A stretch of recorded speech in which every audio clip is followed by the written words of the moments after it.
ನಮಸ್ಕಾರ ರೀ ಕೊಪ್ಪಳ ಮಂದಿಗೆ. ಬೆಳಗ್ಗೆ ನಾ ಹೊಂಟೀನಿ DC ಆಫೀಸ್ ಕಡೆಗೆ. ಒಂದು ಸಣ್ಣ ಕೆಲಸ ಇತ್ತು, ಹಾಗಾಗಿ ಹೊಂಟಿದ್ದೆ. ಕೆಲಸ ಆಗುತ್ತೋ ಬಿಡುತ್ತೋ ಸೆಕೆಂಡ್ರಿ, ಬಟ್ ಒಂದ್ಸಲ ಹೋಗಿ ಅಧಿಕಾರಿಗಳನ್ನ ಭೇಟಿಯಾಗಿ ಬರೋದು ಪದ್ಧತಿ. ಇದೇನು DC ಆಫೀಸ್ ಐತು, ಏನು ಪ್ರೈವೇಟ್ ಯಾವ್ದಾರ ಫಂಕ್ಷನ್ ಹಾಲ್ ಐತು, ಏನೈತ್ರಿಪ್ಪ ಇಷ್ಟು ದೊಡ್ಡ ಆವರಣ ಐತ್ರಿ ಇದ್ರಾಗ. ಸರ್ಕಾರಿ ಕಚೇರಿ ಒಳಗೆ ಏನರ ಕೆಲಸ ಆಗೋದಿತ್ತಂದ್ರೆ ಒಂದು ಪ್ಲೇಟ್ ಉಪ್ಪಿಟ್ಟು ತಿಂದ ಹೋಗ್ರಿ.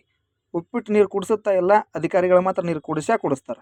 ಈ ಒಂದು ಜಿಲ್ಲಾ ಆಡಳಿತ ಭವನ ಉದ್ಘಾಟನೆ ಆಗಿದ್ದು ಮೇ 12, 2005 ನೋಡ್ರಿ. ನಿಮ್ಗೆ ಯಾವ ಅಧಿಕಾರಿ ಕಡೆ ಕೆಲಸ ಐತಲ್ಲ, ಆದ್ರೆ ನೀವು ಅವ್ರಿಗೆ ಗೊತ್ತಿರಂಗಿಲ್ಲ ಅವು ಯಾವ ಚೇಂಬರ್ನಾಗ ಅದಾರ ಅನ್ನೋದು. ಸೊ ಹಾಗಾಗಿ ಈ ಆನೆಗಳಿಂದ ಬಲಕ ಅದು ಕ್ಯಾಂಟೀನ್ ಹೋಗ್ಬೇಕಾದಾಗ ಒಂದು ಬೋರ್ಡ್ ಐತಿ. ಆ ಬೋರ್ಡ್ನಾಗ ಯಾವ ಅಧಿಕಾರಿಗಳು ಯಾವ ರೂಮ್ನಾಗ ಅದಾರ ಅನ್ನೋದು ಹಿಸ್ಟ್ರಿ ಲಿಸ್ಟ್ ಇರುತ್ತೆ. ಇದನ್ನು ನೋಡಿದಾದ್ಮೇಲೆ ಒಂದಿಷ್ಟು ಗೋಡೆಗಳ ಮೇಲೆ ನಮ್ಮ ಕೊಪ್ಪಳದ ಸ್ಪೆಷಲ್ ದೇವಸ್ಥಾನಗಳು, ಒಂದಿಷ್ಟು ಚಿತ್ರಗಳು ಅವನ್ನೆಲ್ಲನೂ ಬೋರ್ಡ್ ಮೇಲೆ ಹಾಕಿದ್ರು, ಐತಿಹಾಸಿಕ ಸ್ಥಳಗಳ ಬಗ್ಗೆ. ಅವೆಷ್ಟು ನೋಡಿ ನನಗೂ ಒಂಥರ ಭಾಳ ಖುಷಿ ಆಯ್ತು. ಯಾಕಂದರೆ ಅವೆಷ್ಟು ದೇವಸ್ಥಾನ, ಅವೆಷ್ಟು ಸ್ಥಳಗಳನ್ನ ನಾನು ಅಡ್ಡಾಡಿನಲ್ಲ, ನಾನು ನೋಡಿನಲ್ಲ ಅಂತಂದೇಳಿ ಭಾಳ ಖುಷಿ ಆಯ್ತು. ಸಾಧ್ಯ ಆದ್ರೆ ನೀವು ಆದಷ್ಟು ಕೊಪ್ಪಳ ಜಿಲ್ಲೆ ಇರೋ ಪ್ರವಾಸಿ ತಾಣಗಳನ್ನ ನೋಡ್ರಿ ಒಂದು ಸರ್ತಿ. ಇದು ಜಿಲ್ಲಾ ಆಡಳಿತ ಭವನ ಉದ್ಘಾಟನೆ ಆದ ಟೈಮ್ನೊಳಗೆ ಜಿಲ್ಲಾಧಿಕಾರಿಗಳು GL ಚಂದ್ರಶೇಖರಯ್ಯ ಅವರು ಇದ್ದರು.